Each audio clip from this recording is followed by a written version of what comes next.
이스라엘 백성들이 이제 여리고성을 함락을 시킵니다. 얼마나 기뻤을까요? 여리고성을 함락시킨 이스라엘 백성들은 크게 기뻐했습니다. 그러면 이 사건에 대해서 여리고성을 함락시키도록 해주신 하나님도 기뻐해야 되는데 오늘 1절 말씀에 보면 하나님은 기뻐하지 않고 진노하셨다라고 말합니다. 그 진노하신 이유가 무엇이냐면 하나님께서 그 여리고성을 멸하고 그 재물을 다 하나님께 바치라라고 했는데 아간이라고 하는 사람이 하나님께 바친 물건을 도둑질했기 때문에 그렇습니다. 1절 말씀을 보시면 이스라엘 자손들이 온전히 바친 물건으로 말미암아 범죄하였으니 이는 유다 지파 세라의 중손 삽디의 손자 갈미 아들 아간이 온전히 바친 물건을 가졌음이라. 여호와께서 이스라엘 자손들에게 진노하시니라. 하나님께서 이스라엘 여리고성을 전멸시키면서 거기에 물건은 다 바치라라고 말하고 손대지 말라고 했어요. 그런데 아간이 그 하나님께 바친 물건을 도적질했습니다. 여기에 보면 하나님께서 아간이라고 하는 이름을 딱 부르면서 그가 범죄했다라고 말합니다. 이것은 뭘 말합니까? 하나님은 아간이 범죄하는 것을 다 보고 계셨다는 걸 말하지요. 다른 이스라엘 족속들은 다 속일 수 있지만 누구는 속일 수 없어요? 하나님은 속일 수 없는 겁니다, 여러분. 하나님은 그 사람이 무엇을 하는지 어떤 죄를 짓는지 다 속이지만 하나님 못 속여요. 하나님은 다 보고 계십니다. 마지막 날 우리 주 앞에 설 것입니다. 주 앞에 섰을 때에 하나님 우리의 이름을 하나씩 다 부를 것입니다. 우리의 이름을 부르면서 우리가 세상에 살면서 행한 모든 것들 하나님 다 낱낱이 보여주실 것입니다. 그럴 때 우리가 부끄럽지 않는 모습이 되도록 하나님 앞에 부끄럽지 않는 모습으로 설 수 있도록 이 사는 동안에 기쁨을 다하여 거룩한 삶을 살기를 간절히 소원합니다. 그런데 이 아간이 범죄했는데 여호수아는 아간이 죄를 지은 것을 알지를 못했습니다. 그래서 이런 상황에서 여호수아가 정탐꾼들에게 아이성에 정탐을 보냅니다. 그래서 아이성이 어떤가 정탐하게 합니다. 2절 말씀에 보시면 여호수아가 여리고에서 사람을 베델 동쪽 베다원 곁에 있는 아이로 보내며 그들에게 말하 이르되 올라가서 그 땅을 정탐하라 하며 그 사람들이 올라가서 아이를 정탐하고 라고 말합니다. 아이를 정탐하라고 정탐꾼을 보냈어요. 근데 정탐꾼이 와서 정탐 보고를 합니다. 그럼 무슨 보고를 하냐면 그 아이성의 인원이 너무 작으니까 우리보다 작으니까 다 올라가서 전쟁할 필요 없습니다. 한 2,000명이나 3,000명쯤 아이성에 보내서 전쟁을 하면 우리가 승리할 것입니다. 라고 보고를 합니다. 그런데 이 정탐꾼들이 보고하면서 이들이 잘못한 것이 하나가 있어요. 그것이 뭐냐면 그 앞에 여리고성을 정탐꾼들이 정탐했거든요. 여리고성을 정탐할 때 그 정탐꾼들은 뭐라고 그랬냐면은 하나님이 여리고성을 우리에게 주실 것입니다. 하나님이 승리하게 하실 것입니다. 라고 고백했어요. 그런데 여기에 있는 정탐꾼들은 하나님이 승리하실 것이라고 하는 고백이 없습니다. 이것은 뭘 말합니까? 하나님이 도와주지 않아도 우리 힘과 능력으로 아이성을 충분히 이길 수 있다라고 하는 교만함이 그들의 마음에 있는 거죠. 그 앞에 이들은 여리고성을 무너뜨리는 놀라운 일을 경험했잖아요. 그 여리고성에 비하면 아이성은 너무나 작잖아요. 아, 여리고성을 무너뜨렸는데 아이성쯤이야 하고 마음에 교만함이 생겼습니다. 하나님 도움 없이도 우리 힘으로 우리 능력으로 승리할 수 있다. 그런 교만을 한 거죠.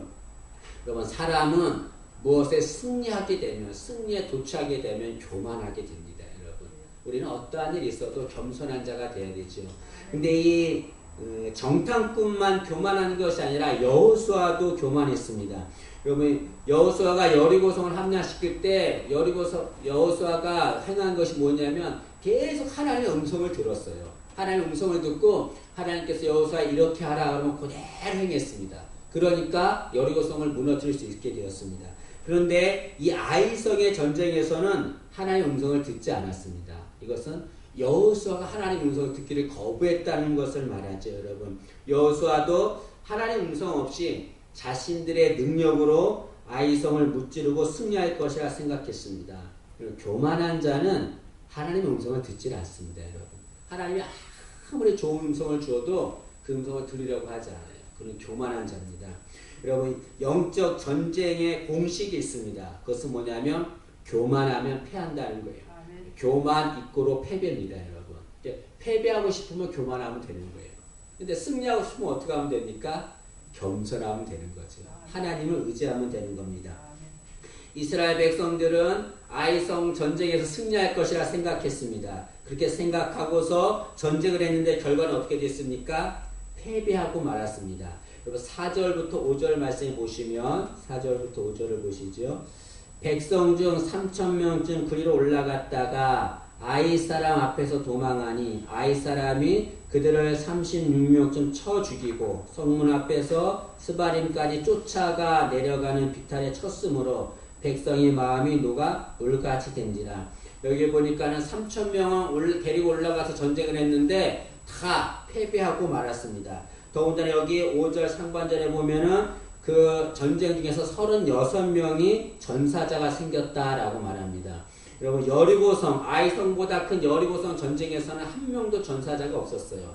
근데 여리고성보다 작은 아이성에서 30명이나 전사자가 있었습니다. 이 소식을 접한 백성들은 낙담하고 절망했습니다. 5절 하반절을 다시 보시면 5절 하반절에 백성의 마음이 녹아 물같이 된지라 라고 말합니다. 여기 백성의 마음이 녹아 물같이 됐다고 하는 것은 심히 낙담하고 절망해서 힘없는 물처럼 되었다는 것을 말합니다. 근데 여러분 여기에 있는 그 백성의 마음이 녹아 물같이 된지라 이 표현이 가나안 족속이 이스라엘 백성들을 두려워했다는 표현과 같습니다. 5장 1절을 한번 보시죠. 5장 1절에 보면 가나안 족속이 이스라엘 백성들에 대한 두려움을 표시하고 있는데요. 1절을 보시면 요단 서쪽의 아모리 사람의 모든 왕들과 해변의 가나안 사람의 모든 왕들이 여호와께서 요단물을 이스라엘 자손들 앞에서 말리시고 우리를 건너게 하셨음을 듣고 마음이 녹았고 이스라엘 자손들 때문에 정신이 잃었더라. 여기 보니까 이들이 마음이 녹았다, 정신이 잃었다라고 말합니다.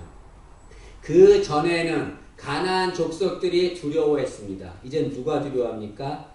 이스라엘 백성들이 두려워해요. 처지가 바뀌게 된 거죠, 여러분. 왜 그렇습니까? 교만했기 때문에 그렇죠. 하나님 의지하지 않았기 때문에 그렇습니다. 여러분, 우리가 전쟁을 할 때에 우리가 능력이 있습니다. 그러나 우리 능력으로 전쟁은 승리하지 못합니다. 하나님의 능력으로 승리하게 되는 거예요. 하나님의 도움 없이 자신의 능력으로 전쟁하면 그는 패배하게 되고 그로 인해 두려워하게 됩니다. 우리 모두가 다 겸손하게 어떠한 전쟁에서든지 하나님의 도우심을 사모하기를 간절히 원합니다.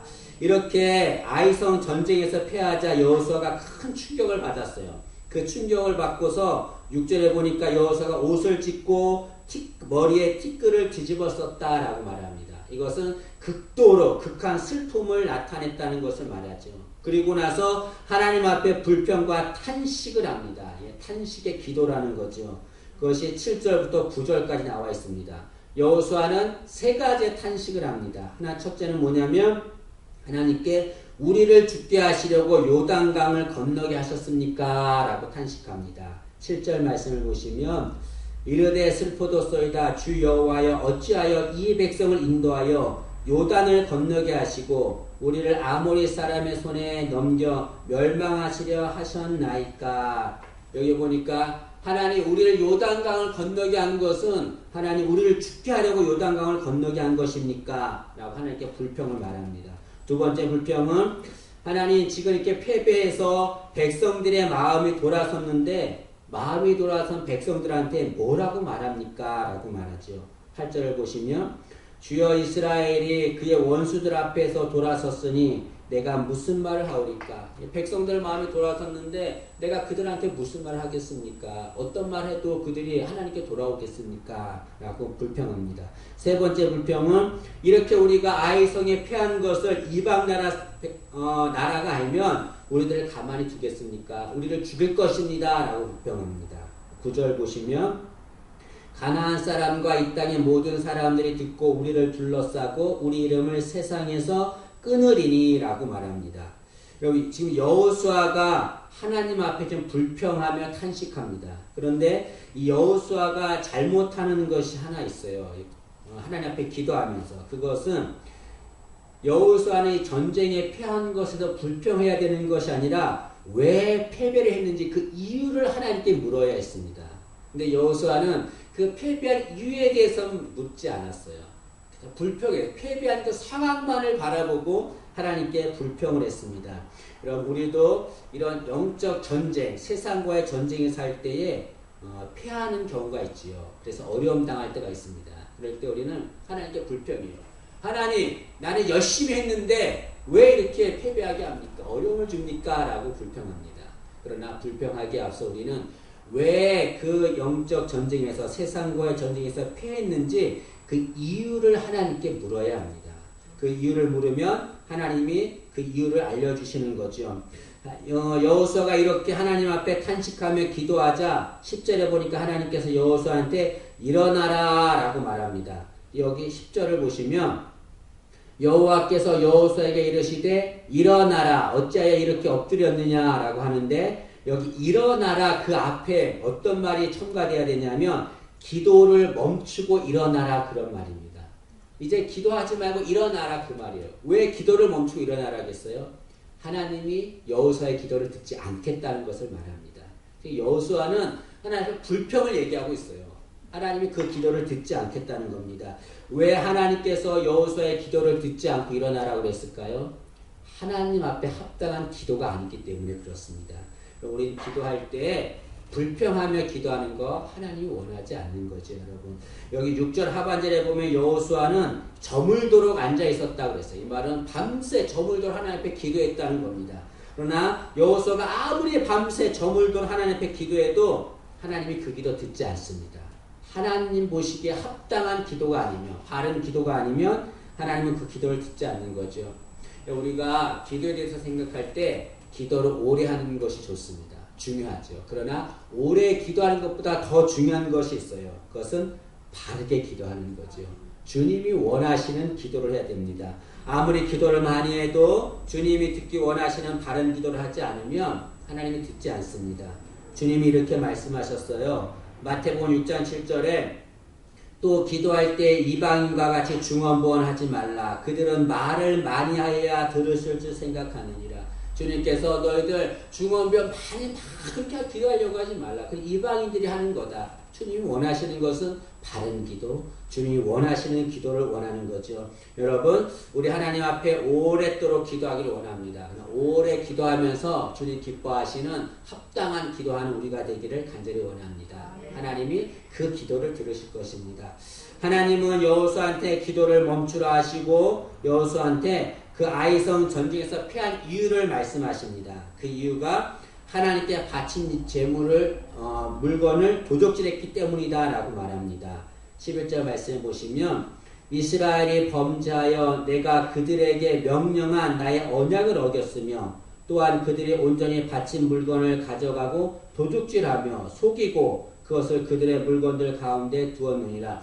너희들이 아이성 전쟁에서 왜 패했는지 아느냐? 내가 하나님께 바친 재물 손대지 말라고 했는데 너희가 그 재물 손대고 숨겼기 때문에 도둑질했기 때문이다 라고 말합니다. 하나님은 여리고성 물건을 하나님께 바치고 절대로 손대지 말라라고 말했습니다. 하나님께 바쳐진 물건은 누구 겁니까? 하나님의 것이에요. 하나님 것을 손대면 그건 도둑질이죠. 하나님은 그것을 싫어하시는 거죠. 여기 보면은 그 이스라엘 백성이 전쟁에서 패한 이유가 무엇입니까? 하나님 때문입니까?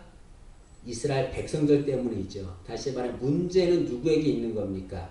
하나님에게 있는 것이 아니라 자신들에게 있는 거예요. 여호수아는 그 문제가 하나님에게 있는 줄 알고 하나님께 불평하며 기도했습니다. 하나님은 말씀하시기를 패한 이유가 내게 있는 것이 아니라 너희에게 있다는 거죠. 내 명령 어기고 바친 물건 손대지 말라고 했는데 너희들이 그 물건 손댔기 때문에 도둑질했기 때문에 패한 것이다 라고 말합니다. 여러분 마찬가지로 우리 인생에서도 삶에서 실패할 때가 있습니다. 그 실패할 때 그 이유가 어디에 있냐면 하나님에게 있는 것이 아니에요. 그 패배의 이유는 거의 다 내게 있는 겁니다, 여러분. 그러니까 우리는 무엇보다 나 자신을 돌아봐야 돼요. 무슨 문제가 생길 때 왜 이런 문제가 생겼는가? 그러면 그 문제에는 반드시 내가 포함되어 있습니다. 그래서 내 자신을 돌아보는 우리가 되어야 될 줄로 믿습니다. 아간은 하나님의 물건을 손을 댔습니다. 그런데 지금도 아간처럼 하나님의 것을 손대는 자들이 있어요. 하나님의 것을 손대서 자신의 것인 양 사용하는 자들이 있습니다. 여러분, 하나님의 것을 내 마음대로 사용해서는 안 되죠. 하나님의 것은 하나님의 것이 되게 해야 됩니다. 하나님의 것은 하나님의 것. 그것이 우리의 신앙의 좌우명이 되어야 됩니다. 하나님의 것을 자신의 것으로 생각하고 마음대로 사용하는 것, 이건 범죄입니다, 여러분. 하나님 우리에게 물질을 줬잖아요. 그 물질을 내 마음대로 막 놀러가고 써먹고 흥청망청 이렇게 쓰라고 물질을 준 것일까요? 그 물질 누구 건가요?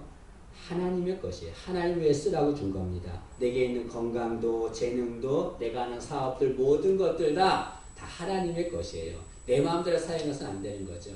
하나님을 위해서 하나님의 것이 되도록 사용해야 될 줄로 믿습니다.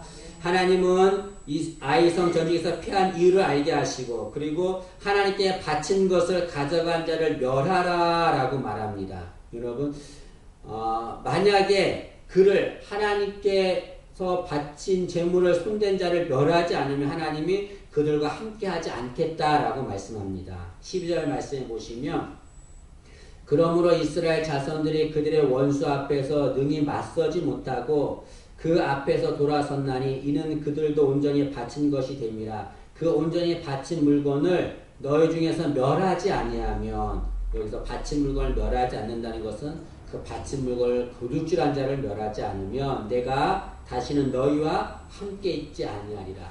하나님이 내가 너희와 함께 하지 않겠다고 하는 것은 너희와 분리되겠다는 걸 말하죠. 여러분 아간의 죄 때문에 지금 이스라엘 백성들이 하나님과 분리될 상황에 처해 있습니다. 이것은 뭘 말합니까? 죄는 하나님과 우리를 분리시킨다는 걸 말하는 거죠, 여러분. 여러분 우리가 죄와 함께하면 하나님과 분리됩니다. 그러나 반대로 우리가 하나님과 함께하면 죄와 분리되는 거죠. 우리는 하나님과 함께하는 자가 돼야 돼요. 그래야 죄와 분리됩니다. 죄가 너무나 좋아서 죄와 함께하면 그것은 하나님과 분리되게 되는 거죠. 우리는 무엇보다 하나님과 함께함으로 죄와 분리된 자가 되기를 간절히 소망합니다. 근데 여기 보면 하나님의 그 사랑의 마음을 하나 알 수가 있는데요. 하나님은 그 아간이 큰 죄를 지었기 때문에 그를 멸하라 했지만 그 아간을 멸하시기 전에 먼저 아간에게 회개할 기회를 그에게 주었습니다. 14절, 13절 말씀해 보시면 너는 일어나서 백성을 거룩하게 하여 이르기를 너희는 내일을 위하여 스스로 거룩하게 하라 라고 합니다. 여기 내일을 위하여 스스로 거룩하게 하라 이 말은 내일까지 스스로 거룩하게 하라 그 말입니다. 다시 말하면 이 말은 뭐겠어요? 아간에게 기회 준 거죠. 내가 기회 주겠다. 너 내일까지 내게 훔쳐간 거 다 가지고 와라. 그리고 거룩하게 하라. 그럼 내가 용서해 주겠다. 그런 뜻이죠. 저는 그렇게 이 말씀을 생각했습니다. 그럼 하나님께 잘못을 해도 하나님께 회개하면 하나님이 용서해 줍니다. 그러나 거부하면 하나님이 그에 대한 심판을 하지요. 하나님은 아간에게 기회를 줬습니다. 회개할 기회를 줬어요. 아간아 내일까지 너 잘못한 거, 네 재물 훔쳐간 거 다 가지고 와라. 너를 거룩하게 하라. 그런데 용서해 주겠다. 회개할 기회를 줬지만 아간은 그것을 거부했습니다. 하나님께서 회개의 기회를 줬지만 그를 거부했어요. 그는 하나님의 심판을 받게 됩니다. 하나님께서 그 도둑질한 자를 직접 선별하겠다라고 말합니다. 14절 말씀해 보시면 너희는 아침에 너희의 지파대로 가까이 나오라.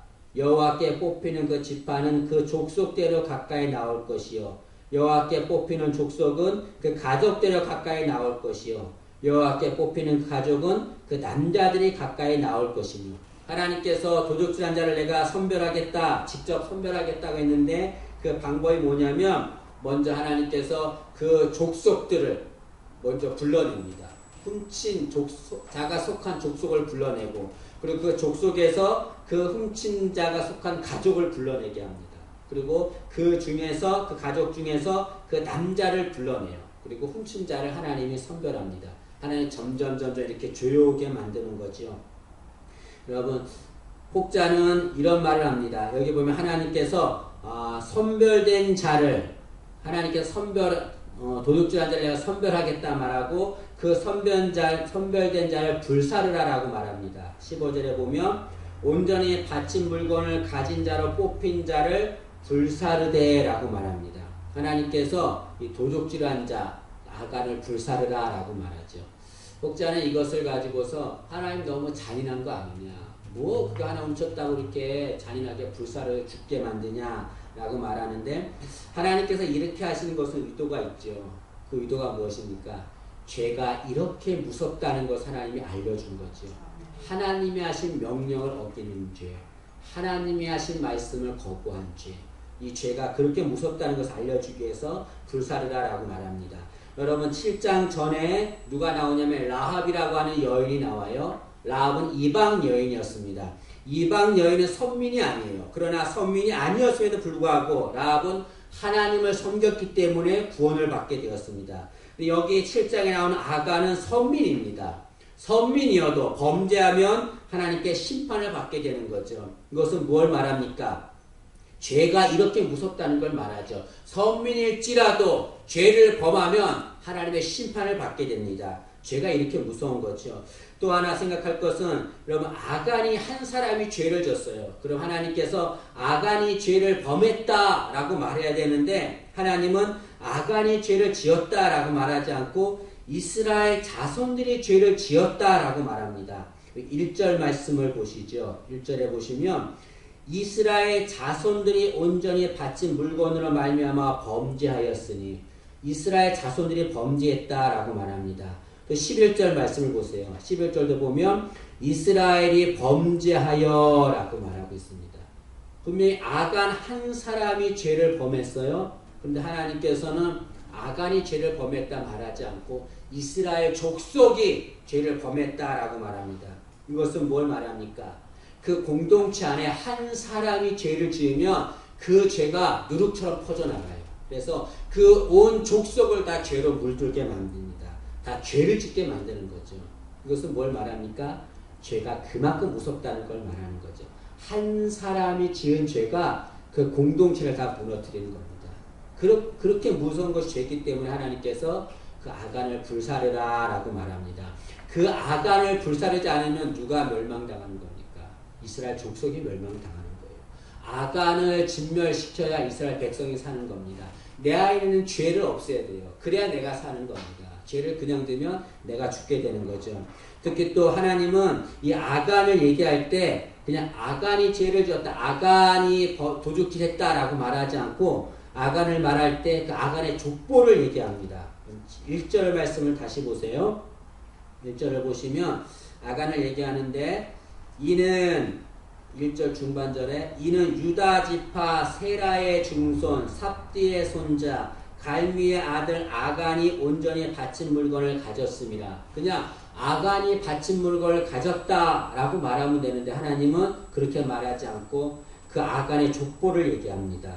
유다 지파 세라의 중손 삽디의 손자 갈미의 아들 아간이라고 말합니다. 왜 이렇게 그 족보를 얘기했을까요? 여기에 족보의 이름이 나오는데요. 이 성경에는 이름에 다 뜻이 있습니다. 여기 먼저 세라, 유다 지파 세라의 증손이라고 했는데, 이 세라라고 하는 뜻은 씨를 뿌리다라고 하는 뜻입니다. 그리고 삽디의 손자라고 말하는데, 삽디라고 하는 말은 기쁨의 선물, 그런 말이에요. 그리고 갈미의 아들 그랬는데, 갈미라고 하는 뜻은 열매, 그런 뜻입니다.